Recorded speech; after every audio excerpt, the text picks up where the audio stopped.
Saya Andi Budiman Kumala, CEO KG Media, hadir di tengah-tengah Anda dengan hati yang penuh sukacita menjelang Natal dan Tahun Baru 2024. Keluarga besar KG Media telah bersama-sama menjalani setahun yang penuh tantangan dan makna. Saat ini kami ingin berbagi kebahagiaan dan merayakan komitmen keberlanjutan untuk dunia yang lebih baik melalui program KG Media Lestari. Sebuah komitmen kami menjadi agen perubahan dalam mendukung tujuan pembangunan berkelanjutan melalui langkah-langkah nyata yang berdampak positif terhadap kehidupan masyarakat dan lingkungan.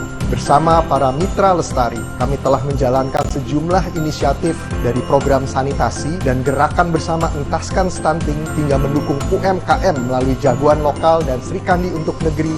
Kami telah menunjukkan bahwa setiap tindakan kecil memiliki dampak besar terhadap masa depan yang lebih baik. KG Media Lestari memperkuat misi keberlanjutan melalui program inovatif seperti Sisir Pesisir dan Circular City Project. Selain itu, dengan program Manifest dan Kompas Yanival, kami mengajak generasi Z dan millennials berperan aktif membentuk masa depan yang berkelanjutan. Selamat Natal dan Tahun Baru 2024. Semoga semangat Natal dan Tahun Baru membawa kesuksesan untuk kita semua. Teruslah bersama kami menorehkan kisah-kisah yang penuh arti dan berkontribusi untuk masa depan Indonesia dan dunia.